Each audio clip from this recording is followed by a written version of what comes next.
So, as Dr. Jindal said, it's number 3 condition in our health issue right now. But I would like to re-emphasize one more thing. When I was reading about depression in Canada, I usually work in US, so you guys, I have most of the information from US.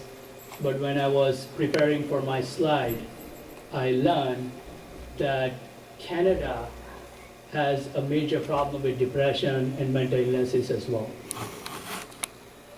It's a leading cause for death due to the suicide, especially in our children as well as particularly in our teenage population and in certain age group. So I will go with everything regarding that aspect, and if you guys have any question, concern, or anything particular about depression, please feel free to let me know, okay?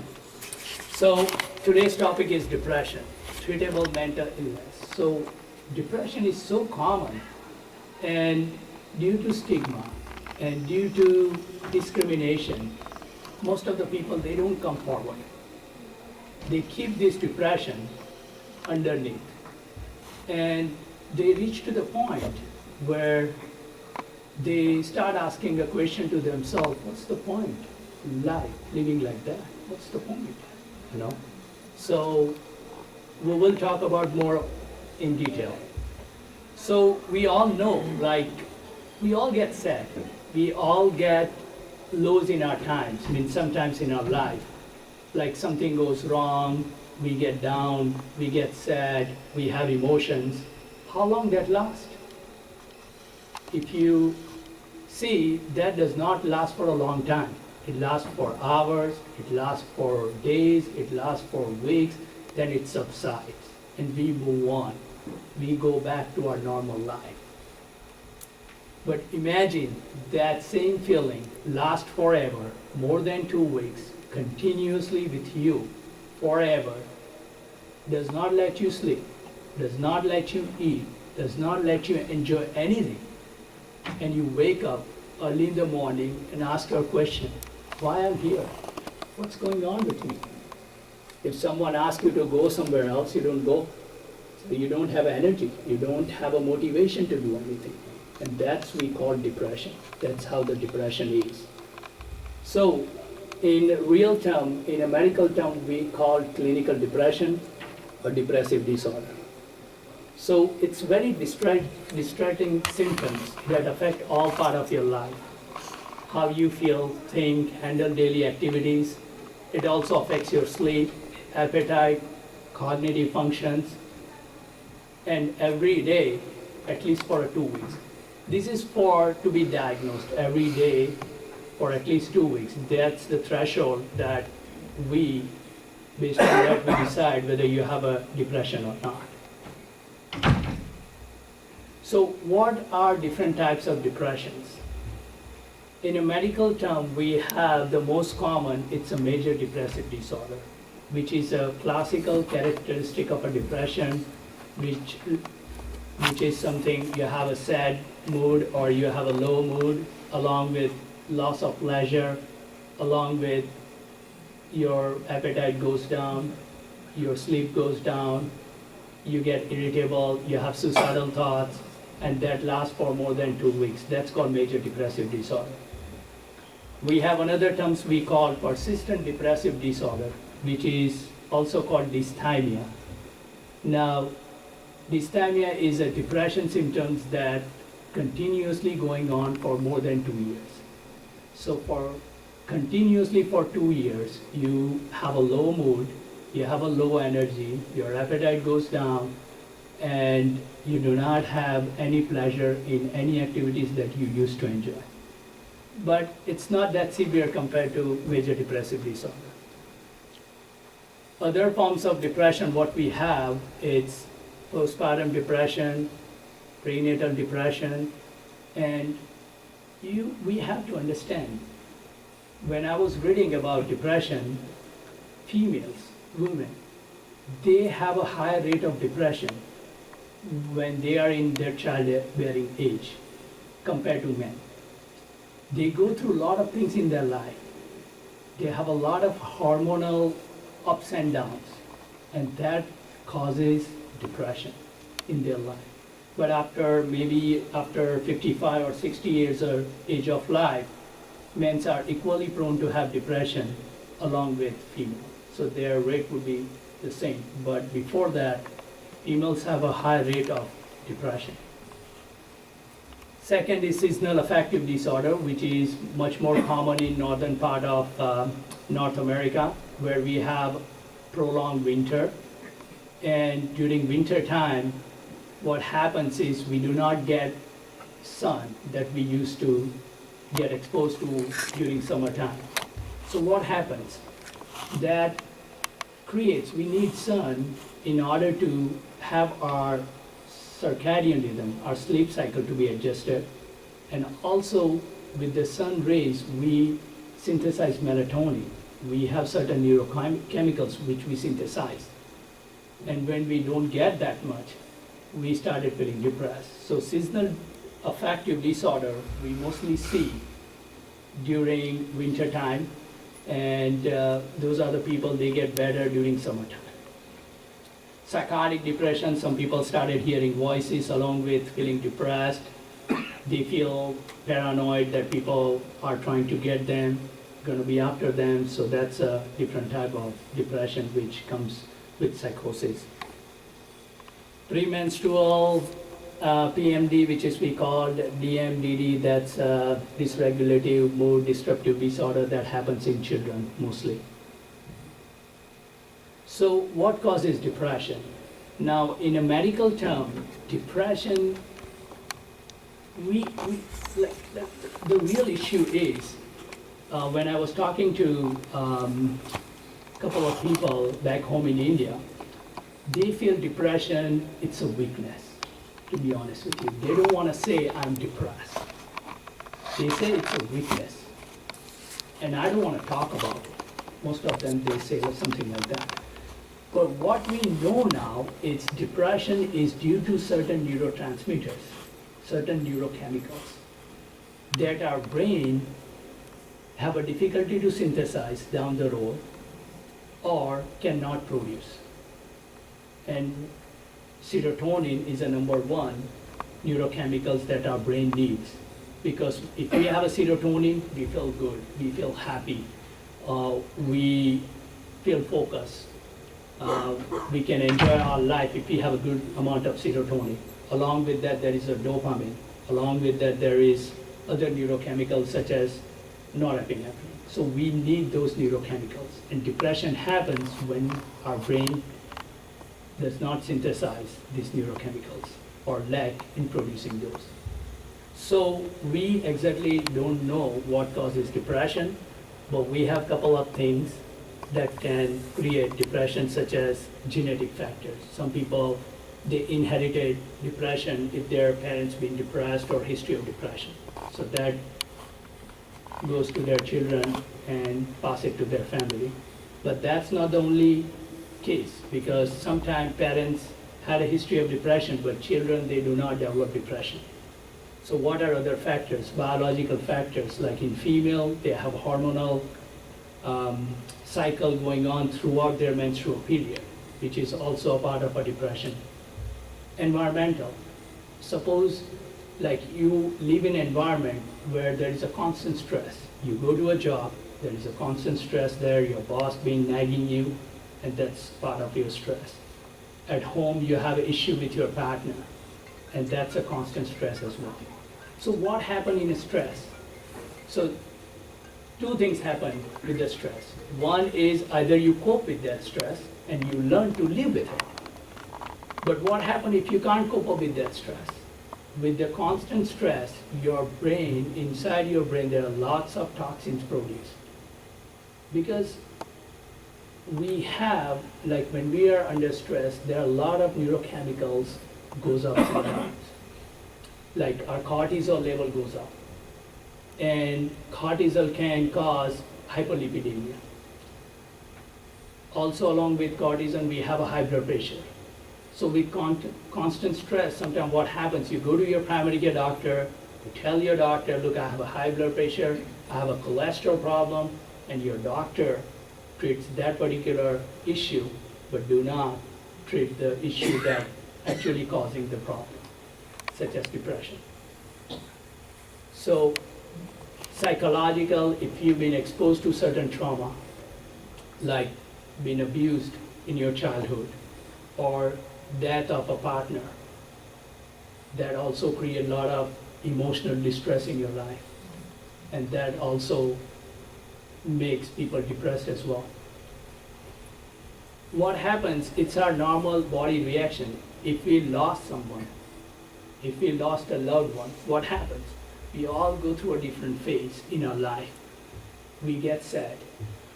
After some time, we try to learn to live with that, and we move on, and after 1 year, we get back to our normal life. Suppose you stuck in that low phase forever, and that it drags you into depression. Every constant second of your time, you keep thinking about that person, loved one that you've been missing, and that creates a downfall of neurochemicals, and then you started feeling depressed. Medical conditions, some people, they got stroke, and after stroke, they became depressed. Some people, they have cardiac issues, and they became depressed. And the same with diabetes, Parkinson's disease, and everything. Certain medication makes you depressed. Some people take blood pressure medication, beta blocker, that make people depressed. Steroid makes people depressed. Some people take pain medication, that also makes you depressed as well. So these are a number of factors that can cause depression. So signs and symptoms of depression, most of the people, they feel these kind of symptoms, but there are certain people, they do not have these classic symptoms. So persistent sadness, anxiety, empty mood, feeling hopelessness, feeling of guilt, helplessness, loss of interest, appetite changes, decreased energy, slowdown, difficulty concentration, remembering things, difficulty in sleeping, you cannot sleep, you wake up early in the morning, thoughts of death or suicide, restlessness, symptoms, somatic symptoms such as you have issue with, like you go to your doctor and having a lot of GI upset, you have a headache, you have a pain, and you complain about that. Now we have to understand these symptoms are classic according to the definition, but every individual perceives it differently. For some people, depression is more irritability. They get constantly edgy. They get constantly irritable. They were not like that before. Somehow everything what they enjoy, somehow everything what they like, they lost interest in it. And they just portrayed irritable mood. So for some people it's like that. For some people they constantly remain, they never want to get out of their bed. They just want to sleep all day. For some people they can't sleep at all. Every night they can't fall in asleep. And imagine if you can't sleep. If you can't sleep for one night, your mood get a little bit irritable. Imagine if you don't get a sleep for another night, and it drags on and on and on, and brain gets tired, because brain needs sleep. We have to get sleep in order to make our mind fresh again, in order to think clearly, in order to feel better. Because if we lose our sleep, then down the road, brain gets tired and makes a lot of toxin, and that's not good. That creates all different kind of issues. So how does depression look, especially in female?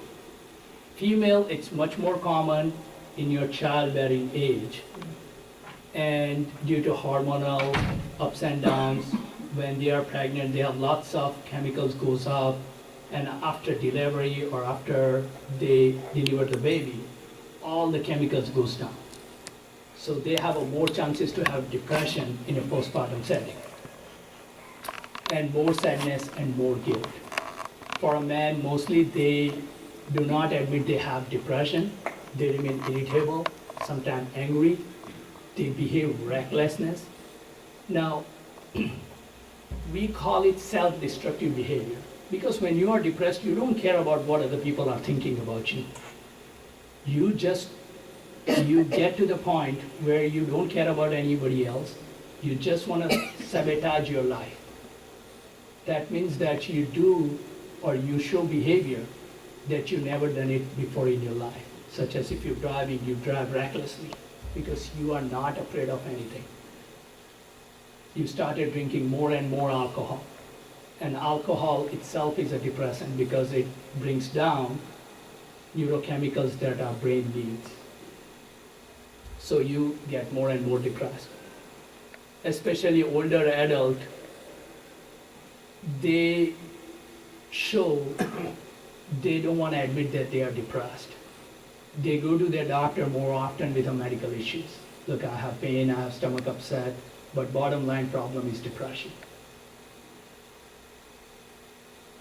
For younger children, like child age 5, 6, 7, or 8 years old, they present different way.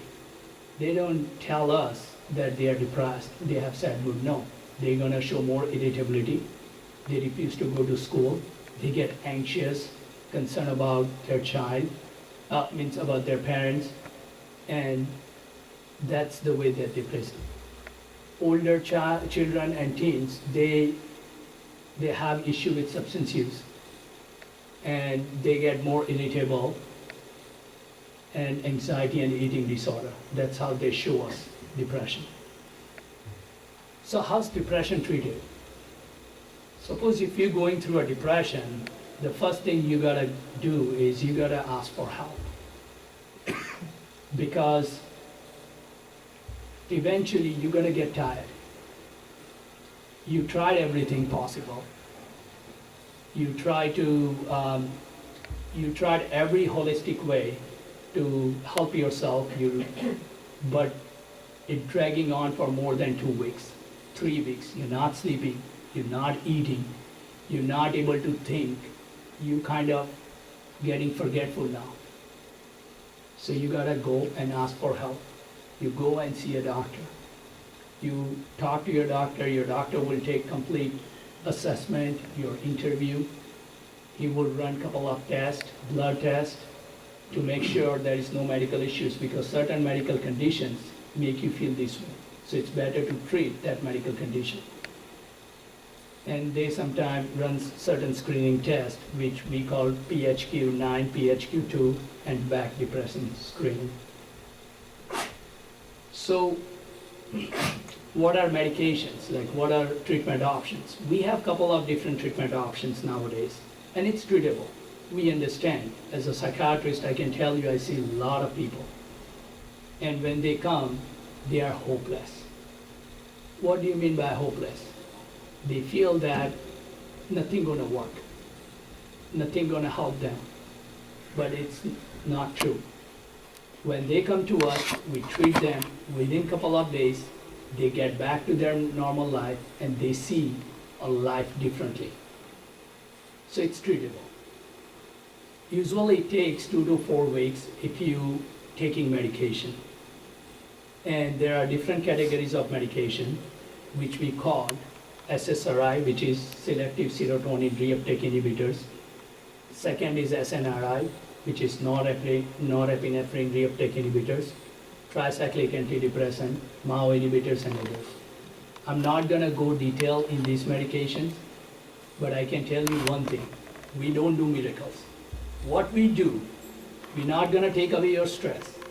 If something has happened in your past, if something has been bothering you about your job or about your stress, we're not gonna reverse it back with this medication. But what we do with this medication, it helps to cope with it very well. So what does that mean? You sleep good.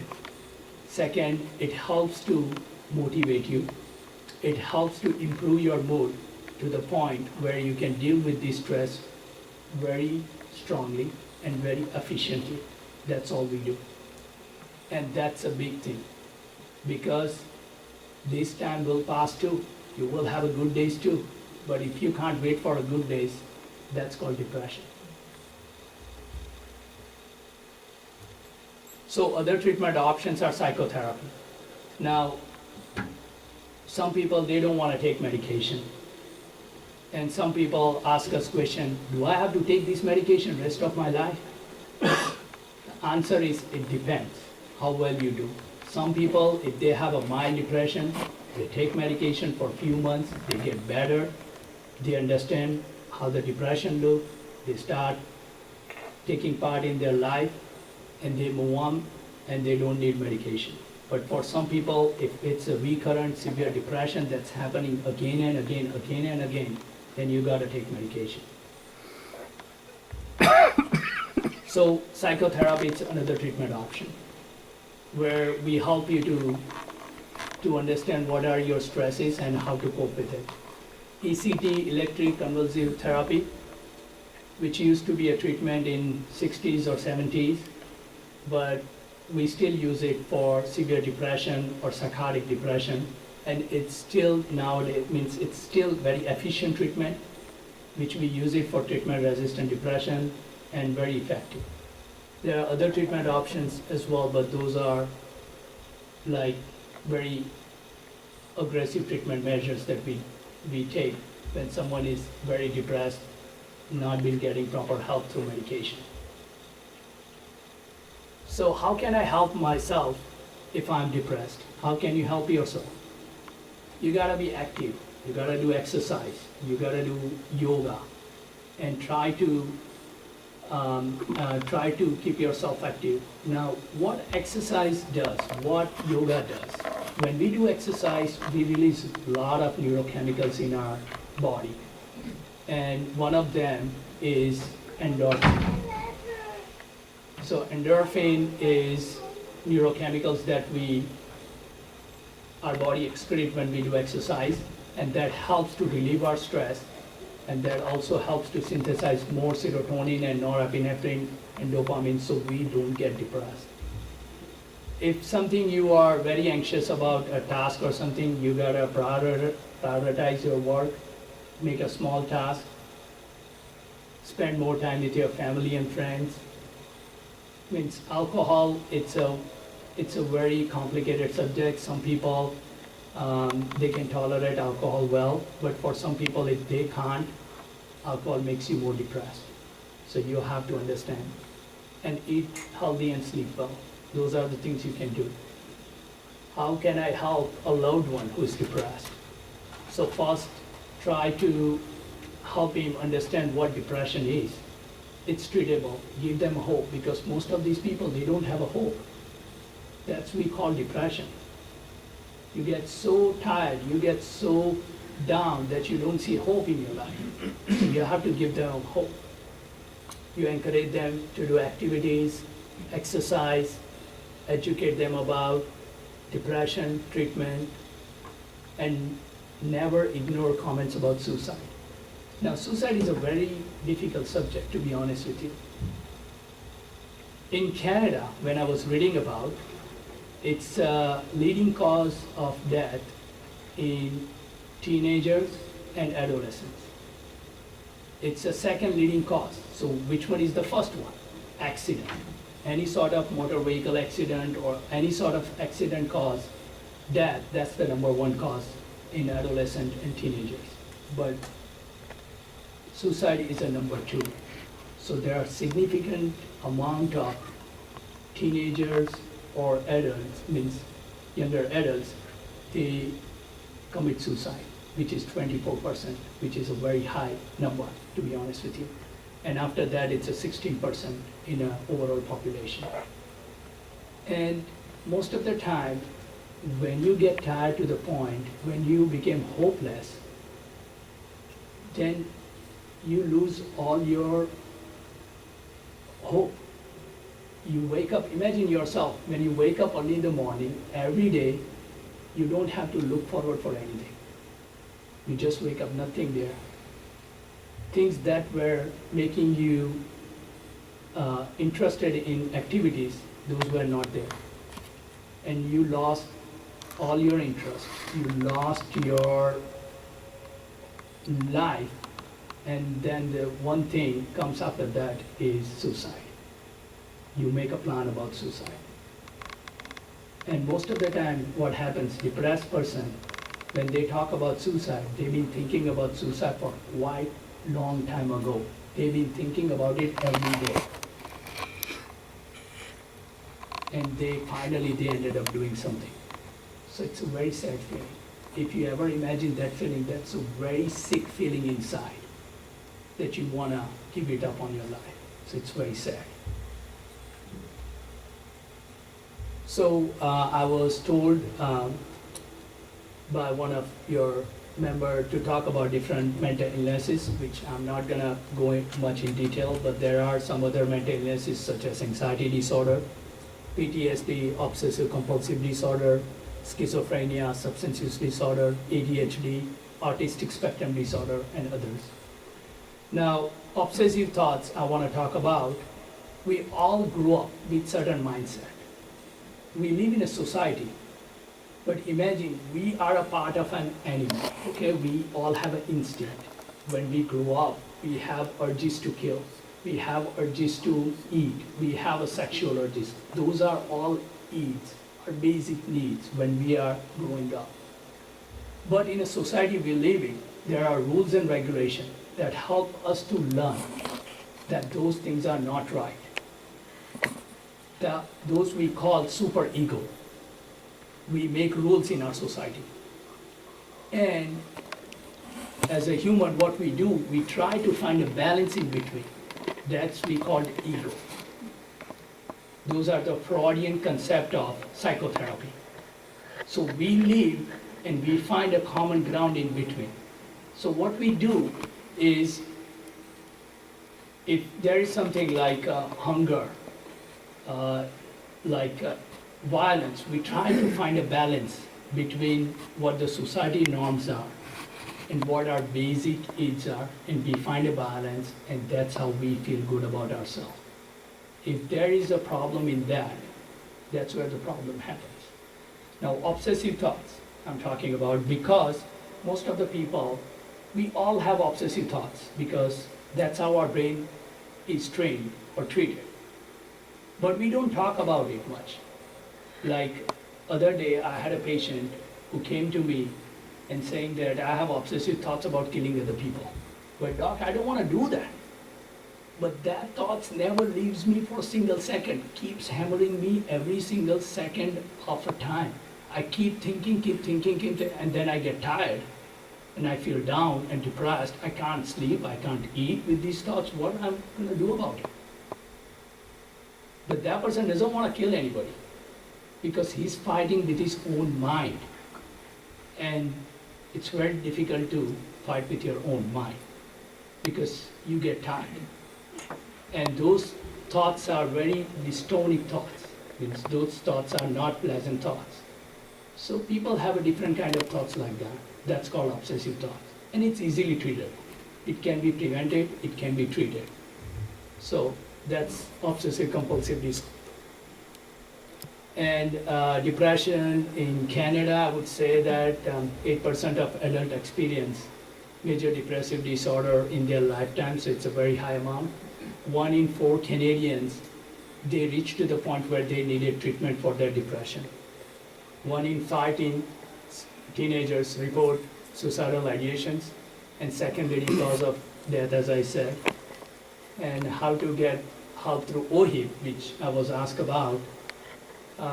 I'm not familiar with system in Canada, but I can tell you what I looked into to the government website, that there are certain places where they provide family health team, where it's a group of family care providers, psychiatrists, counselors, they work with each other, where you get the treatment, and that's under OHIP covered. Second is, if you've been referred to a psychiatrist, which is also covered by OHIP, and psychologists, counselors, and therapists, sometimes they are not covered, but there are community organizations